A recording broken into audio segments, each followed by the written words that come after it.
Warning: this video may have content some viewers may find disturbing, so viewer discretion is advised.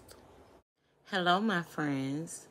As promised, I was going to talk about some things that has happened in the Atlanta metropolitan area, right inside 285.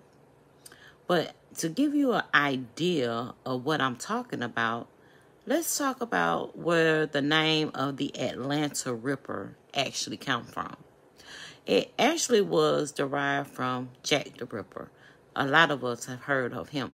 Jack the Ripper was an unidentified serial killer active in the impoverished districts in and around Whitechapel and the East End of London in 1888. You know, earlier I was trying to figure out how did they come up with the name the Atlanta Ripper, because Jack the Ripper was known for killing the prostitutes of the impoverished areas of London, like the Whitechapel and the East End of London. Well, from the research that I've done on the Atlanta Ripper, none of these women were actually prostitutes, but we're going to dive in a little deeper. As a young woman here in Atlanta, I'm familiar with all of the wards. And today we're going to be talking about the 4th Ward District of Atlanta, Georgia. Now, throughout the years that I've been living, I've heard of so many murder cases here in the Atlanta metropolitan area. I've heard of some serial killers who killed Julie Love, even the Atlanta child murderer. Now, do they got the right man? I'm not necessarily saying that Wayne Williams didn't kill anyone, but I don't think he killed all those children.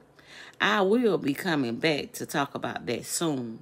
So I'm just going to do a voiceover in this video, so you can just set your phone down and just listen, because I am leaving the screen now.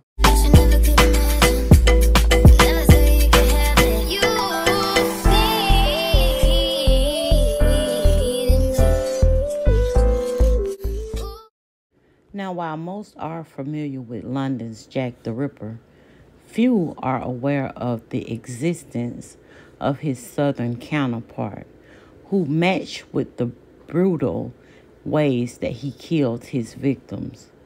He had the entire city wrecked with terror during the early 1900s. No one was certain who truly bore the Atlanta Ripper's identity, but the appalling murder and mutilation of nearly 20 African-American women hung heavily over everyone's head. Since much of the South was gripped by racism and segregation, the killings wasn't given the attention that they deserved until the Ripper had already amassed a large number of victims and finally caused a citywide panic that could no longer be ignored. The sad fact that the culprit behind the unsolved Atlanta Ripper mystery fell off of the blatant disregard of the public to reap more victims and elude the police. The increased brutality of each slaying, the notes pinned to the fireboxes across the city, and the befuddlement of justice all created a grasp and disturbing tapestry of Atlanta Ripper facts. Whether the Atlanta Ripper identity belonged to a culmination of different individuals or a single perpetrator is still hotly contested. Over the centuries later, the question still endures: who was the Atlanta Ripper? So during the time of the Atlanta Ripper, it was the time and period of history where Atlanta was actually trying to rebuild. Though the process was lengthy and difficult, Atlanta had to rebuild after General Sherman's army had came through Atlanta and nearly burned it down. The whole purpose of the city at that time was to try and get the railroad terminal up and running, because it was going to play an important part of the state.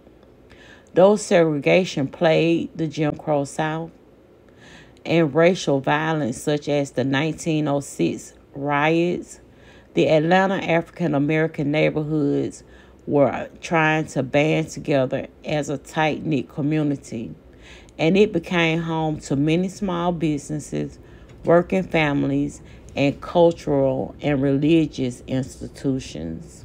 On May 28, 1911, the body of Belle Walker, a cook, was found 25 yards from her home on Garibaldi Street in Atlanta by her sister. After she failed to return home the previous night, her throat had been cut by an unknown person, and the crime was reported to the Atlanta Constitution. And under the headline, it read, "Negro woman killed, no clue to slayer." As news of the murders continued to spread, the black population of Atlanta was filled with terror. On July the 3rd, after the 8th consecutive killing, the Baltimore Sun reported that the news of the murders caused few black women to be on the streets at night, and black service workers was refusing to go out after dark. The news reports noted the similarities of the victims in the case.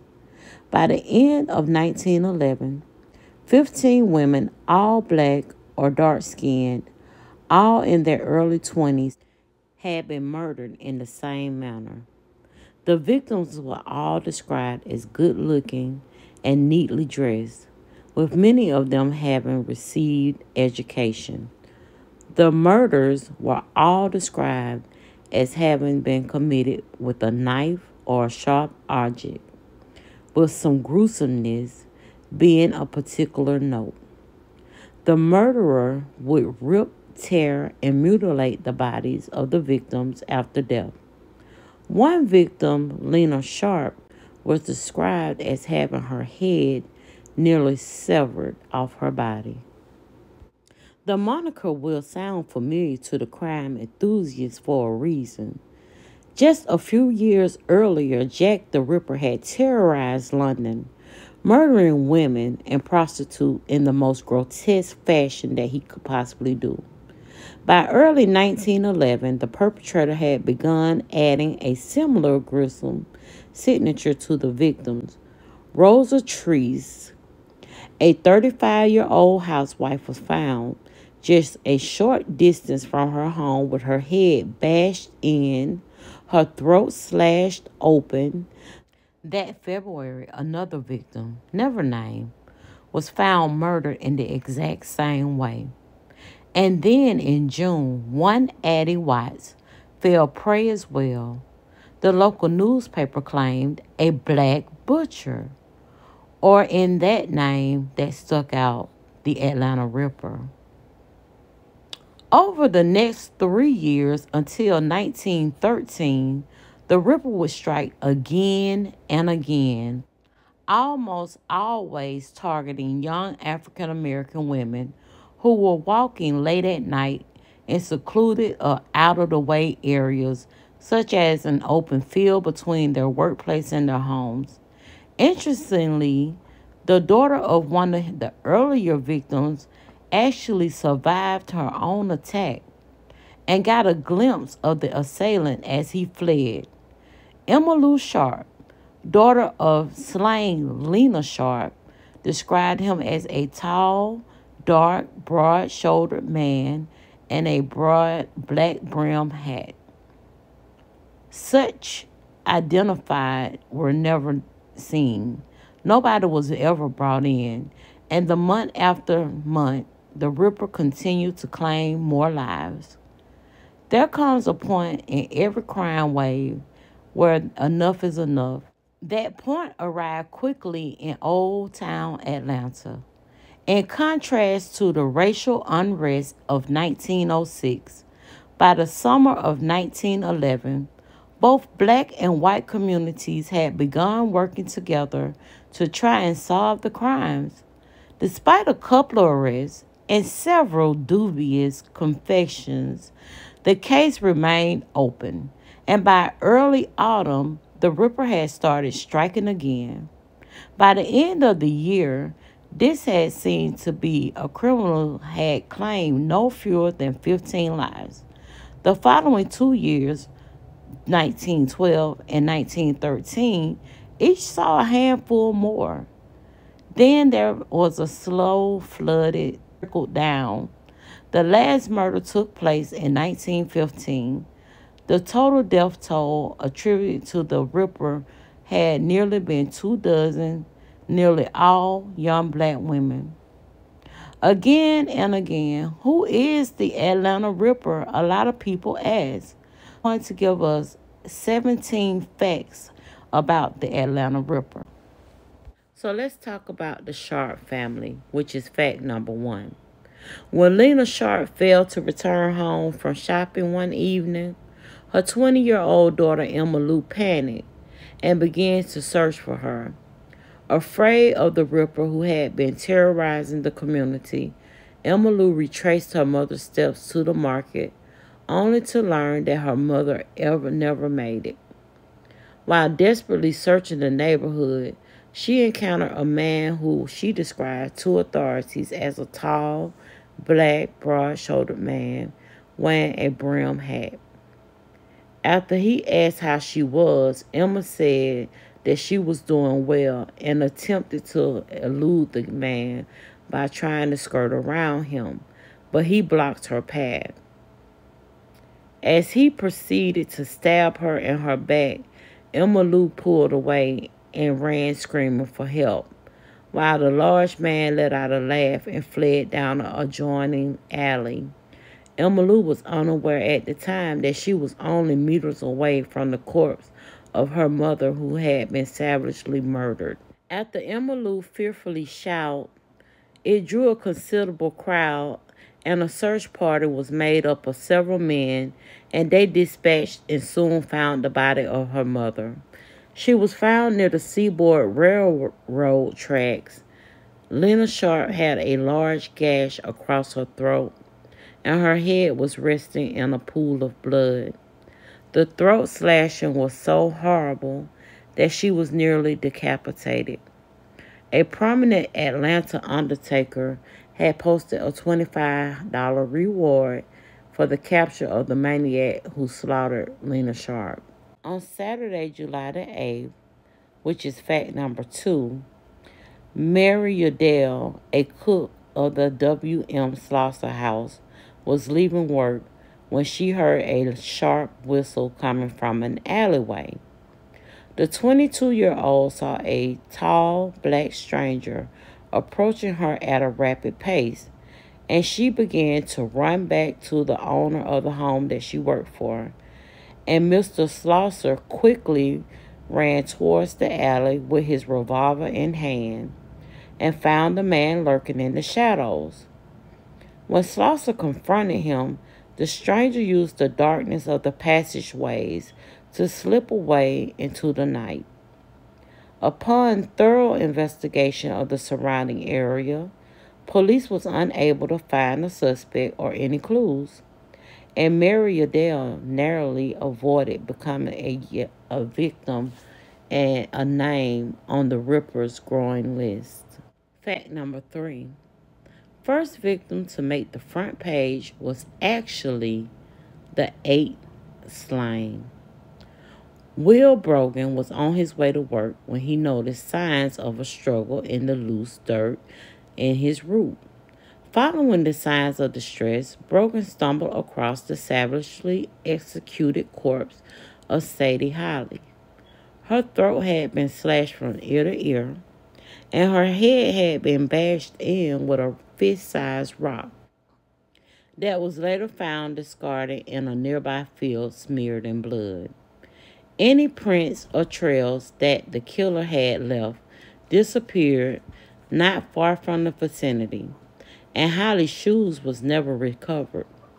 Despite failing in the middle of the Ripper's victim list, Holly was the first to be featured on the front page of the Atlanta Constitution.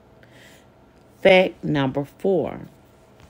Railway coupling pin used to obliterate Addie Watts' skull.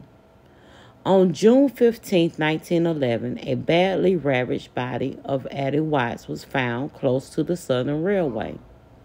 Her head completely smashed in by a coupling pin from the train, which police later found nearby. Her throat had been violently cut, and her body was dragged near the railroad tracks. Addie Watts had been the neighbor of the Sharps, and it was her savage murder that initially caused Emma Watts to fear the safety of her mother. Fact number 5. Vicinity of Rosa Trist's death set the standards for the Ripper victims. Hotly debated as being the Atlanta Ripper's first victim, 35-year-old Rosa Trish was murdered in January of 1911. The body discovered on Gardner Street was in such a devastating state that it would set the standards of the level of brutality to be inflicted on the Ripper's future victims. The left side of Trish's head was completely crushed in, and her throat cut so deep that her head was nearly severed from her neck. Her jaw had been stabbed, and she had been dragged a short distance from her home. Number 6. Slaying of beauty compels media to take notice of the Ripper's crime. The young lady in the top of the screen was on the evening of Saturday, May 27, 1911. Name is Mary Walker, known as Belle. She left her job as a cook at a residence on Cooper Street and was headed home. The following morning, her sister noticed that she had not been in her bed, and she began frantically searching the property. Belle was found in an old field at the rear of the house with a jagged cut across her throat. It wasn't until Belle Walker's death that the white-owned and staffed newspaper had begun to report on the grisly deaths plaguing the Atlanta African-American community. Number 7. The barbaric killer rips out a woman's heart and put it on display. On November 11, 2019, a body was found hastily buried under loose dirt in a ditch near the juncture of Stewart Street and the Beltline. When Mary Putnam's body was discovered at 7 a.m., she was still warm.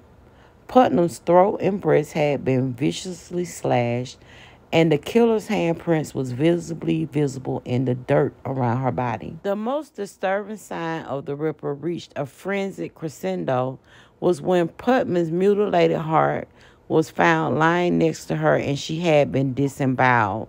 When a bloodhound reached the scene, it followed a trail for 200 yards that abruptly ended at the car line. The cause of death was determined to be a broken skull and lacerated throat wounds. Number 8. Odd crime scene revelation finds the Ripper is obsessed with shoes. One of the most particular aspects of the Ripper killing spree was that several of his victims had their shoes cut from their bodies. In most instances, they were found nearby, but in the case of Sadie Holly, they were completely missing from the scene. A November 24, 1911 news article even went as far as point out the whereabouts of the footwear of 2 of the victims, noting that one case, the woman's shoes were not molested. The involvement of the shoes remained to be a mystery and is not only known as one of the signatures of the Ripper, but being a significant part of his psyche that investigators can only begin to speculate over. Number 9.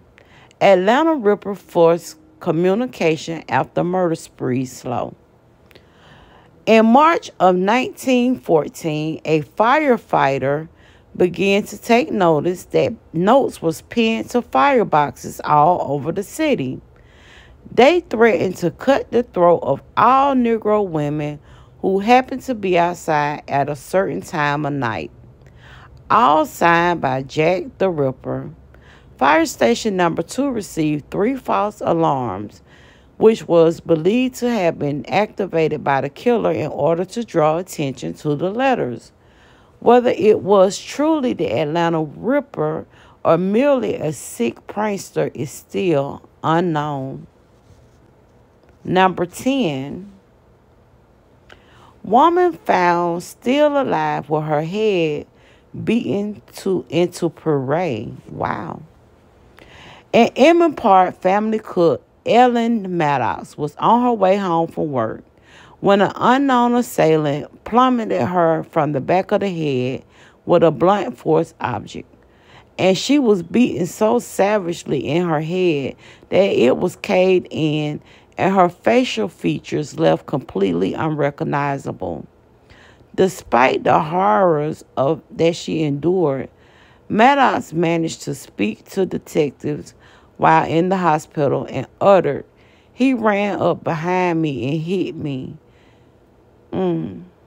Maddox was never able to give authorities any other pieces of information before she finally was succumbed to her wounds. Number 11. The Atlanta Devil emulates the brutality of the Whitechapel Ghoul.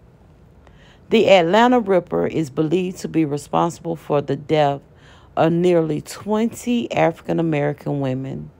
The official number during the 4-year spree is not confirmed and remains hotly debated amongst law officers and Ripper experts.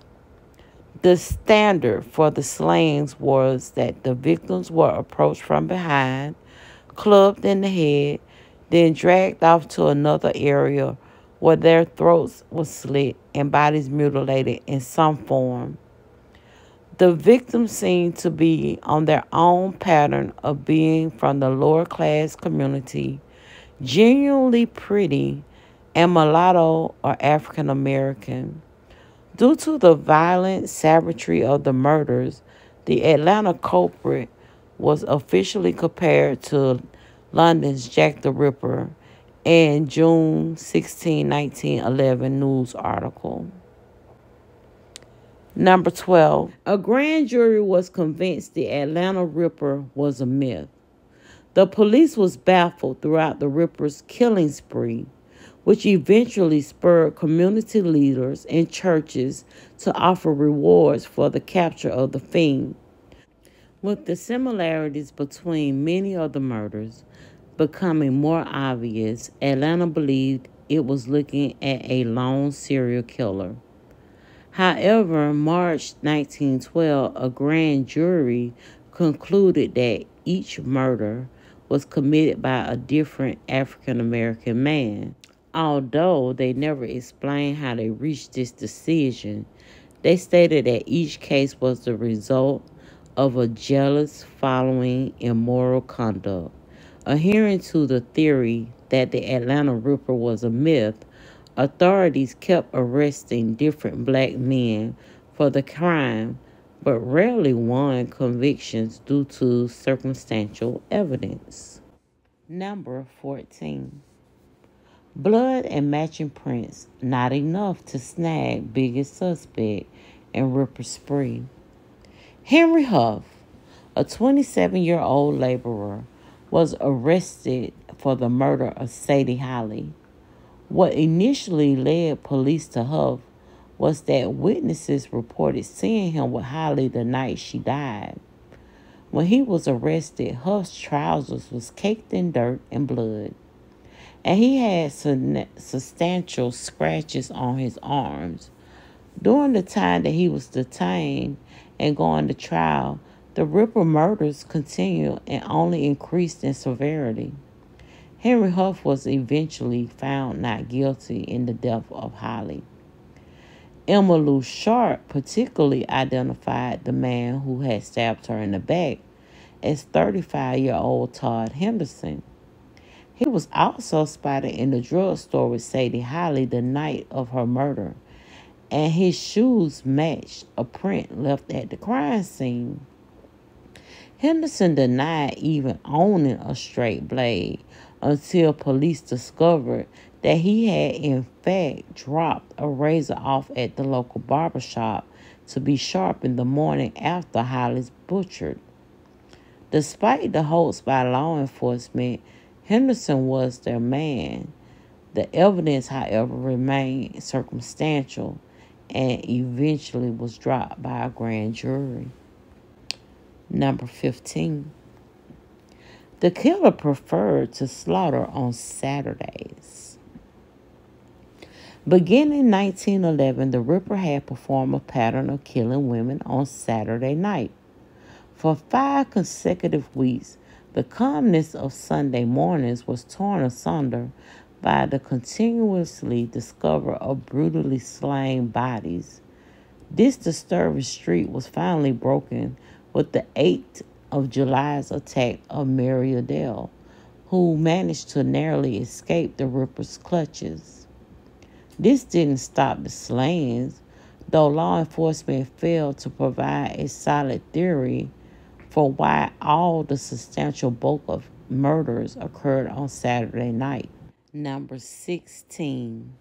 Man-made Ripper proclamation before woman is brutalized. When Zella Favors was found on the porch of her home with her head bashed in and multiple lacerations of her body, she was still clinging to life.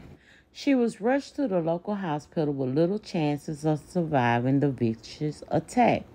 Witnesses attest that they saw Favors earlier that evening talking to a man in the street near her home. A passerby apparently overheard the stranger proclaim to Favors, "Jack the Ripper ain't dead yet." Investigators discovered a blood trail from where she was last seen talking to the mysterious man that led all the way to the front porch of her home. And last but not least, we're on number 17. The Atlanta Ripper crimes remains unsolved over 100 years later. The reign of terror seemed to taper off by mid-1914, although several murders the following year were suspected to have ties to the Atlanta Ripper's ghastly handiwork. Charles Owen was convicted in April 1912 and sentenced to life in prison for one of the Ripper murders. But the crime still persists and even increased in velocity while he was in custody.